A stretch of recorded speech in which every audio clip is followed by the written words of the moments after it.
Welcome back to The World, where we bring you the global headlines at this time. Zimbabwe's opposition leader, Nelson Chamisa, has said he will abide by the country's constitutional decision, but doesn't agree with it. The youthful lawyer said he will take it to court. Just one route that was now closed, but his NDC alliance was looking at other options, including the mass protest. Chamisa had challenged the outcome of the presidential election that was won by ZANU's PF Emerson Mnangagwa, but the court dismissed it with costs, citing lack of evidence and malpractice. For an international perspective on this story, let's return to London to speak to our correspondent Tanzekwa Zhu. Tham, what do you make of what is happening in Zimbabwe?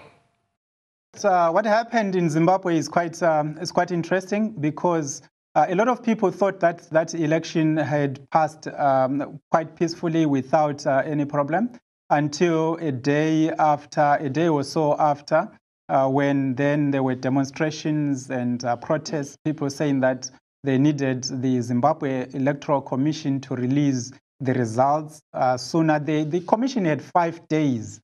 But there were people that were saying that they wanted those election results sooner than that. Then the army intervened and a number of people were killed in the process. But then once the presidential result was announced, there wasn't much problems with the parliamentary result at first because the ruling party won an absolute majority. Then, although the opposition was increasing, is tally from what they had last time, it wasn't high enough. And then you had a second problem when the presidential election was announced, and then the opposition rejected that result and alleged that there were a lot of electoral malpractices. Now that issue went to court, and then the court made that decision where it then said the opposition had no case or had not brought enough evidence. Now, with me in the studio here, I've got somebody who has been following this story, who can give us a global perspective to this. Lloyd Msipa, who is the co-founder of APRI, a think tank that is based in London. Now, Lloyd, let me begin by asking you, you had Nelson Chamisa this morning when he was responding, saying that although he is bound by the decision of the court, as an officer of the court himself, as a lawyer, he rejects that outcome, and now they are going to pursue other alternatives. Now, is Nelson Chamisa right? That's a contradiction in terms, because when you say you're an officer of the court and you're saying you respect the outcome of the court, and then you turn around and say that I do not acknowledge, that's a contradiction in terms. First and foremost, this election, happened in a very transparent manner, and a lot of people saw, what happened. Yes, unfortunately, with the August 1 incident, which pretty much marred it, the Constitutional Court challenge, was beamed in front of the international community. Everybody saw what happened in that court. Step by step, the lawyers argued, and his case was taken apart. He just didn't have the evidence. It was made very clear that the primary source of any election evidence is the V11 forms and the actual ballot residue. Now, for him to turn around and say that he does not accept the decision, which the Constitutional Court is the highest court in the land. Right, so right. No, but for a lot of our international viewers, Lloyd, yes. Right, the V11 forms will be the forms that all the polling agents of all the political parties... These are the forms all the polling agents sign and return.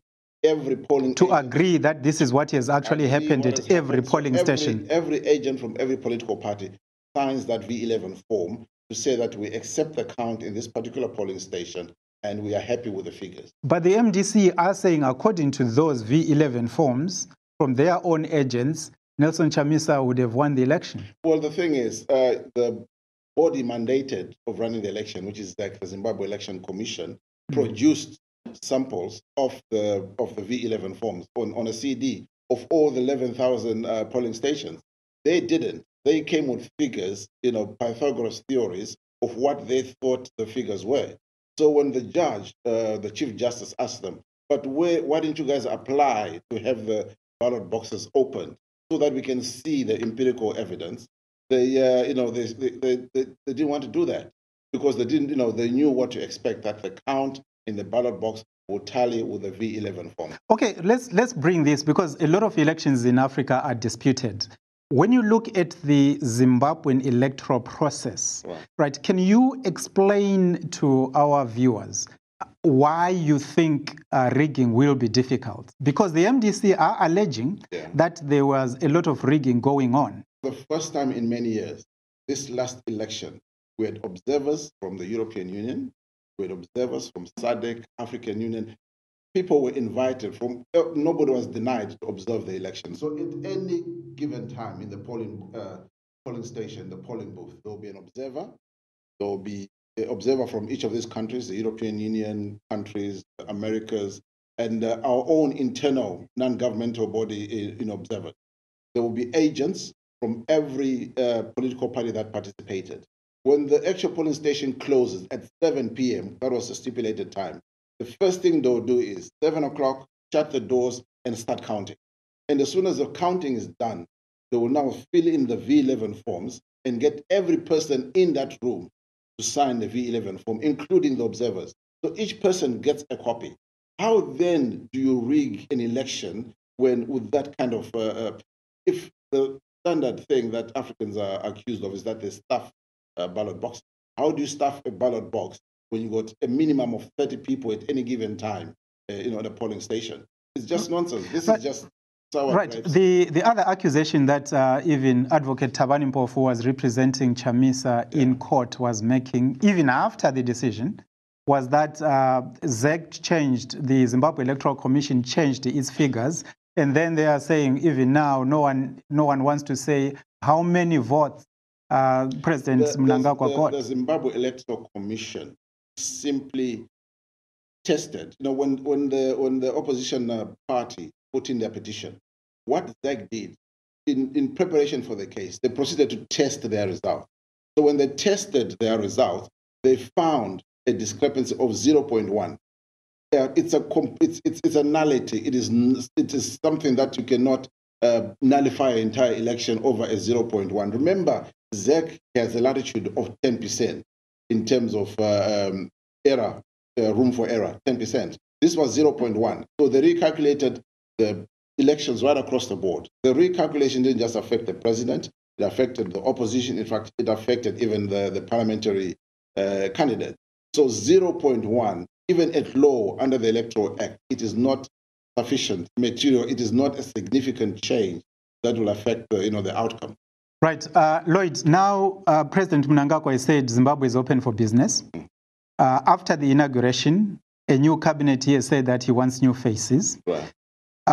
Where does his credibility lie? Because a lot of people are saying it is about resuscitating the economy. If it doesn't manage to do that, then it is going to be very difficult going forward. If it doesn't bring in the investors, but investors can't come in if they don't trust that the Ministry of Finance has somebody that can be trusted and is known to be credible globally. Right. Even last year when he took over from President Mugabe, this man has said Zimbabwe is open for business. But at the time, he had to work with Mugabe's old cabinet. And he said, as soon as I get a fresh mandate, I'll bring in my own new faces. He's on record of saying that there'll be old faces will not be brought back into government. You will bring in new faces, technocrats, but professionals in the diaspora. In the finance ministry, we've got big names like Mtuli Ncube. These are people, that, for me, are waiting so to serve. Mtuli Ncube is a professor at Oxford University. We had one of the top companies in Switzerland. Yes. But also was the vice president at the Africa Development Bank. These are the sort of people that we are expecting, the president to bring on board. And obviously, the same will happen in the other departments, international relations, agriculture, health, and so on. So it is not going to be. It's not business as usual. He will, for instance, he is going to be doing a lot of the changes he's going to be making. Most of the old guards are going to be working in the actual political party, which is ZANU-PF. And because of the new policy shift, is going to be creating governments in provincial governments. So there is space the devolution exercise. So he's got room to now bring in new players, new faces, and fresh blood. And that is credibility will come from there. The legitimacy issue that Chamisa is raising, that has come from the Constitutional Court. So he's now a legitimate president. He now goes and brings in new faces, and then the future's bright. Well, do you see as a way of trying to make sure that everyone is on board, do you see him stretching to the opposition to try and bring some people into cabinet? Well, he has tweeted. He tweeted this morning that he is reaching out to the opposition. Come, let's talk. Let's work together. Because from this point onwards, we need to turn our swords into plowshares. Whether it becomes a GNU, I doubt it, because ZANU-PF has got a 2/3 majority. There will be some kind of inclusiveness, which I think he may bring in moderates like Douglas Montora and Arisetv people like that. Because the idea here is to have people who move the country forward, not bring politics at every turn. Politics has been the elephant in the room for Zimbabwe for far too long. So Douglas Monzora was former MDC President Morgan Tsvangirai's Secretary General. Yes, these are the moderates in the opposition. People these, you can actually work with these people. You've got people like Settlement Chiquinya. These are new guys that are in Midlands. From Kwekwe. From Kwekwe. These are the former president's constituency. Exactly. So these are the sort of people that the president can work with. All these other guys that just want to politic. The politics is done. It's finished. It's time to bring the economy, into center stage. Right. So if I was an investor with $1 billion and thinking about where to go, would Zimbabwe be a credible destination, or how people will still be worried about law and order, legitimacy, and all those issues? Zimbabwe is probably the most stable country in Southern Africa. You see what's happening across the border in South Africa. The land issue is about to take center stage. So Zimbabwe will be the ideal choice. Zimbabwe's got 6, 7 different types of minerals that are waiting to be exploited. And we've got agriculture. All these are things that make Zimbabwe open for business. So for me, any investor must look at Zimbabwe as the destination of choice. Okay, so then when is the president coming to London? From what I gather, the president might come to London sometime in October. Okay. So suppose that I cannot for sure say, but word has it that is there in October. Okay, that London will be cold at that point, yes. So he might be wearing his scarf. Okay, yes. Lloyd Msipa, the co-founder of APRI, a UK-based think tank. Thank you very much for coming around. So that's what you have. I was just talking to Lloyd Msipa there, someone who has been following this issue very, very closely. And we don't know whether Nelson Chamisa and the MDC Alliance will do anything. They have spoken about protests. They have spoken about other avenues that they want to pursue. But for now, it would appear that the issue of the election itself has been settled by the outcome of the Supreme Court, of the Constitutional Court. Many thanks, Tam Zankuzu there from our London studio. Interesting conversation.